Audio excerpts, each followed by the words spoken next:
उनकी जो पेरेंट्स हैं वो हमेशा एक ही चीज ब्लेम करते हैं कि ये बहुत तला भुना खाता था हमारा बच्चा, इसलिए इसको ये पेनक्रियास की बीमारी हो गई है। बार बार पेनक्रियाटाइटिस हो रही है एंड वो ओबीस हैं, नॉन अल्कोहलिक भी हैं, तो अगर वो अपना वजन कम करें तो बार बार के अटैक बच सकते हैं। क्योंकि लोगों का ये कॉन्सेप्ट है कि अब एक बार हो गया तो हो गया, थोड़ी बहुत पी लेंगे, कम कर देंगे तो उससे क्या। गुड आफ्टरनून फ्रेंड्स, इस पॉडकास्ट में आपका स्वागत है। मैं डॉक्टर वीके मिश्रा। नाउ जहां तक पेनक्रियाटाइटिस का सवाल है, ये आपने अक्सर सुना होगा। पेनक्रियाटाइटिस एक कॉमन प्रॉब्लम है, ये अनकॉमन प्रॉब्लम नहीं है। ये रिलेटिवली सीरियस इन्फ्लेमेशन है, इसका मतलब यह है कि सीरियस प्रॉब्लम है। नाउ अगर हम ग्लोबली देखें तो सारी दुनिया में जितने भी गैस्ट्रोएंटरोलॉजी की प्रॉब्लम्स हैं, उनमें से सबसे ज्यादा जो एडमिशंस हैं वो वास्तव में पेनक्रियाटिक प्रॉब्लम के चलते होते हैं। इसका मतलब ये जो प्रॉब्लम है ये सीरियस प्रॉब्लम्स में से मानी जाती है। बहुत सारे इसके कारण हैं, लेकिन बहुत सारी शंकाएं भी। तो कारण शंकाओं के लिए बहुत सारे प्रश्न खड़े होते हैं जो आप ध्यान से देखिए। जब भी पेनक्रियाटाइटिस होगी, आपके डॉक्टर हमेशा पूछेंगे कि कहीं आप रोज शराब तो नहीं पीते हैं। इसका मतलब क्या सिर्फ शराब ही पेनक्रियाटाइटिस करती है? जो पेनक्रियाटाइटिस है क्या सिर्फ बुजुर्गों की, एल्डरली की बीमारी है? क्या ऐसा है जो लोग बहुत स्पाइसी फूड खाते हैं सिर्फ पेनक्रियाटाइटिस उन्हीं को होती है? और क्या जो आप अलग अलग दवाइयां खाते हैं प्रॉब्लम की, डायबिटीज की, ब्लड प्रेशर की, किसी भी चीज की, क्या ये पेनक्रियाटाइटिस कर सकती हैं? नो, पेनक्रियाटाइटिस के अलग अलग आयाम, जितने मिथ्स हैं, उनको डिस्कस करने के लिए आज हमारे साथ हैं डॉक्टर सुहांग वर्मा। डॉक्टर सुहांग वर्मा ने डीएम इन गैस्ट्रोएंटरोलॉजी किया है from PGI Chandigarh, one of the very premier institute. पहले doctor Suhang Verma Apollo Medics super speciality hospital Lucknow में सीनियर कंसल्टेंट थे। आज की तारीख में doctor Suhang Verma senior consultant हैं gastroenterologist in Max super speciality hospital Lucknow. Doctor Suhang Verma से हम जानेंगे जो बहुत सारे प्रश्न फंसे हुए होते हैं पेनक्रियाटाइटिस के बारे में। दर्शकों, जैसा मैंने कहा कि आज मेरे साथ हैं डॉक्टर सुहांग वर्मा। जैसा मैंने कहा कि ये मेक्स हॉस्पिटल लखनऊ में सीनियर कंसल्टेंट है of gastroenterology and head of the department. आज पेनक्रियाटाइटिस के बारे में डॉक्टर सुहांग वर्मा से हम बात करेंगे। Thank you doctor Suhang for coming. Welcome to Kanpur. Doctor Suhang, बड़ा कंफ्यूजन है लोगों का, यही कंसेप्ट है कि तुमने शराब पी इसलिए पेनक्रियाटाइटिस हुई। पेनक्रियास की प्रॉब्लम लेके कोई भी पेशेंट कभी भी हॉस्पिटल में पहुंचता है, उससे पहला क्वेश्चन यही पूछा जाता है कि शराब कब से पी रहे। तो शराब का कितना कनेक्शन है? सर, ये सही बात है कि शराब एक बहुत इंपॉर्टेंट कॉज है पैंक्रियाटाइटिस का, बट ये केवल कॉज नहीं है पैंक्रियाटाइटिस का। इनफैक्ट शराब around 30% cases of acute pancreatitis के लिए रिस्पॉन्सिबल है। यदि हम क्रोनिक पैंक्रियाटाइटिस की बात करें तो ये शायद ज्यादा नंबर केसेस के लिए रिस्पॉन्सिबल है, लेकिन फिलहाल अक्यूट पैंक्रियाटाइटिस की सबसे ज्यादा कॉमन कॉज दुनिया भर में गॉल ब्लैडर स्टोन्स हैं। वो स्टोन्स छोटे भी हो सकते हैं या बड़े हो सकते हैं, कई बार स्लज हो सकता है जो स्टोन जैसा दिखे भी ना, बट नंबर 1 कारण गॉल ब्लैडर स्टोन ही रहता है पैंक्रियाटाइटिस का। इसके अलावा अन्य कई कारण भी हैं। कुछ जेनेटिक कारण भी रिस्पॉन्सिबल होते हैं, हाई कोलेस्ट्रॉल लेवल्स भी रिस्पॉन्सिबल होते हैं, चोट से भी पैंक्रियाटाइटिस कई बार हो सकता है, और कई बार पेट में चाहे पाए जाने वाले कीड़ों से भी पैंक्रियाटाइटिस हो सकता है। बट शराब एक इंपॉर्टेंट प्रिवेंटेबल कॉज है पैंक्रियाटाइटिस का, क्योंकि शराब पीने वाला व्यक्ति खुद इस बीमारी को इन्वाइट कर रहा है, जबकि बाकी चीजों में शायद व्यक्ति का खुद का कंट्रोल ना हो डिजीज को प्रिवेंट करने में। So alcohol is the leading preventable cause of acute pancreatitis in the world right now. पर अल्कोहल एक इम्पोर्टेंट रीजन तो है ही है, बहुत इंपॉर्टेंट रीजन है। ये वो लोगों का ऐसा कॉन्सेप्ट है कि पेनक्रियाटाइटिस ओल्ड एज की बीमारी है। ये ओल्ड एज की बीमारी का कॉन्सेप्ट कहां से आया, क्यों आया, ये कितना सही है, ये क्वेश्चन है। नहीं, ऐसा बिल्कुल गलत है। पैंक्रियाटाइटिस ओल्ड एज की बीमारी होने के साथ हर एज ग्रुप की बीमारी है। बच्चों में भी हम लोग को बहुत सारे पेशेंट्स देखने मिलते हैं, बट संभवतः बच्चों में पैंक्रियाटाइटिस की वजहें कुछ अलग होती हैं।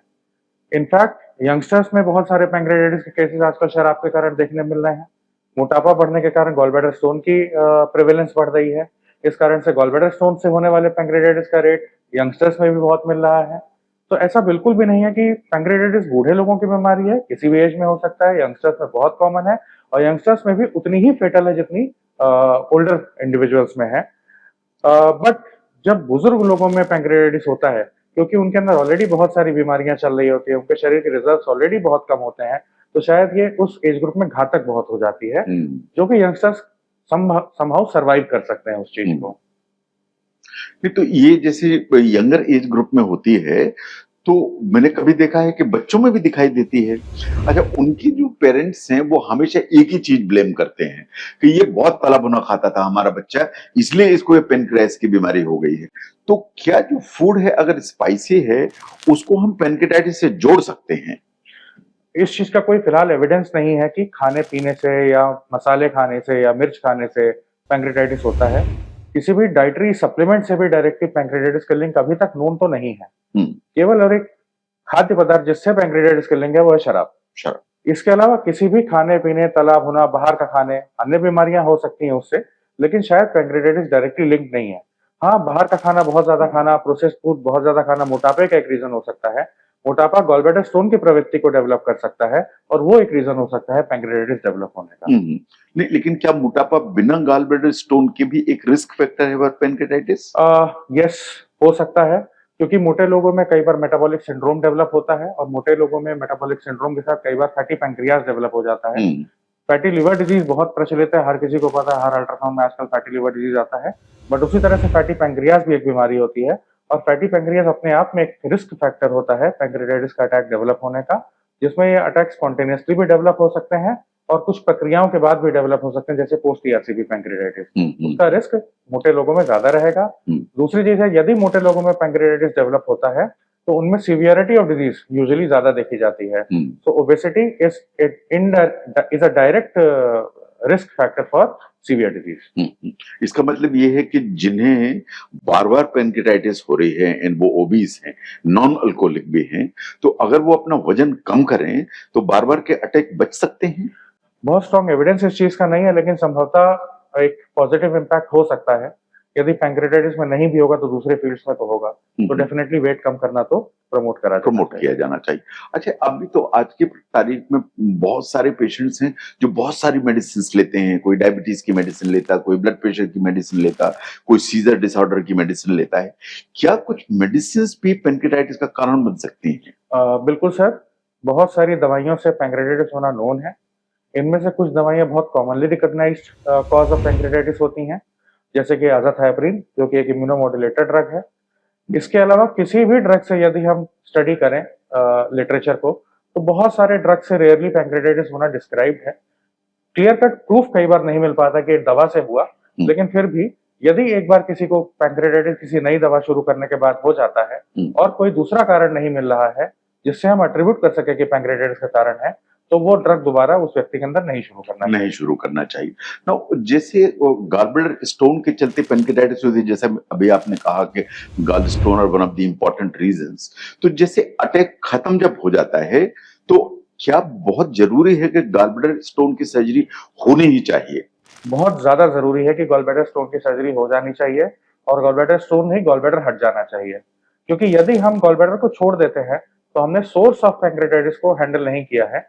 अभी तो वो अटैक सेटल हो गया है, लेकिन कुछ समय में संभवतः वो अटैक रिपीट होना तय है और जरूरी नहीं कि नेक्स्ट अटैक आप सर्वाइव कर सके या नेक्स्ट अटैक माइल्ड ही हो, नेक्स्ट अटैक बहुत सीवियर भी हो सकता है। इसलिए ज्यादातर गाइडलाइंस या इनफैक्ट हर गाइडलाइंस सलाह देती हैं कि पैंक्रेटाइटिस का एपिसोड सेटल होने के बाद गॉलब्लैडर ऑपरेट हो जाना चाहिए।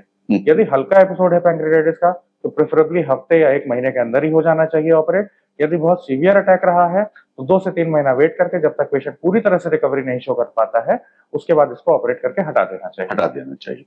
डॉक्टर सुहांग, 4 ग्रुप के लोग हैं। वन ग्रुप इज जो ओबीस हैं लेकिन एसिम्प्टोमेटिक है। सेकेंड इसके ओबीस हैं, उन्हें एक एपिसोड पैंक्रेटाइटिस का हुआ है। थर्ड ग्रुप है कि जिन्हें गाल स्टोन है, उन्हें एक अटैक पैंक्रेटाइटिस का हुआ है। एंड फोर्थ इज अल्कोहलिक है, जिसे एक अटैक पैंक्रेटाइटिस का हुआ है। ये 4 ग्रुप के पेशेंट्स को आप क्या मैसेज देना चाहेंगे? ये 4 ग्रुप अलग अलग हैं कि ये करो। मोटापा सभी को कम करना चाहिए। एक भी अटैक पैंक्रेटाइटिस का हो चुका है तो गॉलब्लैडर ऑपरेट हो जाना चाहिए। यदि गॉलब्लैडर के स्टोन के साथ कभी भी सिम्टम्स आ चुके हैं तब भी गॉलब्लैडर ऑपरेट हो जाना चाहिए। यदि गॉलब्लैडर के स्टोन्स हैं और वो सिम्टम्स नहीं शो कर रहे हैं और आप हाई रिस्क फीचर्स शो कर रहे हैं, जैसे कि आपकी एज ज्यादा है या गॉलब्लैडर की वॉल की थिकनेस ज्यादा हो रही है या गॉलब्लैडर का स्टोन बहुत बड़े साइज का है या गॉलब्लैडर की वॉल में कैल्शियम डिपोजिशन हो रहा है, तब भी आप ऑपरेट हो जाने चाहिए। और यदि आपने शराब पिया है और शराब के बाद आपको एक बार भी पैंक्रेटाइटिस का एपिसोड हुआ है तो दोबारा आपको जीवन भर कभी भी शराब नहीं पीना चाहिए। हो सकता है नेक्स्ट बार जब आप शराब पिए तो अटैक ना आए, 10वीं बार तक ना आए, 11वीं बार में आ जाए। लेकिन आएगा जरूर, तो नहीं पीना चाहिए। तो इसमें बिल्कुल इनको स्ट्रिक्टली अल्कोहल बंद करना चाहिए, क्योंकि लोगों का ये कॉन्सेप्ट है कि अब एक बार हो गया तो हो गया, थोड़ी बहुत पी लेंगे, कम कर देंगे तो इससे क्या फर्क पड़ेगा, इससे नहीं होना चाहिए। पैंक्रेटाइटिस का अटैक डोज डिपेंडेंट अल्कोहल के लिए नहीं होता है, वो थोड़ी मात्रा से भी हो सकता है, एक बियर से भी हो सकता है। बियर से भी हो सकता है। थैंक यू डॉक्टर सुहांग, आपने इतना टाइम निकाला हमारे दर्शकों को पेनक्रेटाइटिस के बारे में, इसके रिस्क फैक्टर के बारे में, इसके आउटकम के बारे में जानकारी देने के लिए आपने टाइम निकाला, इसके लिए thank you so much. Thank you. Pancreatitis के बहुत सारे अनआंसर्ड क्वेश्चन के बारे में आज आपने डॉक्टर सुहांग वर्मा को सुना। डॉक्टर सुहांग वर्मा का फोन नंबर नीचे स्क्रीन पर फ्लैश हो रहा है, आप चाहें तो डॉक्टर सुहांग वर्मा को कंसल्ट कर सकते हैं। इस वीडियो को शेयर करें, इस चैनल को सब्सक्राइब करें एंड बेल आइकन ऑन करें नोटिफिकेशन, ताकि आगे आने वाले पॉडकास्ट आपको सबसे पहले पहुंच सकें।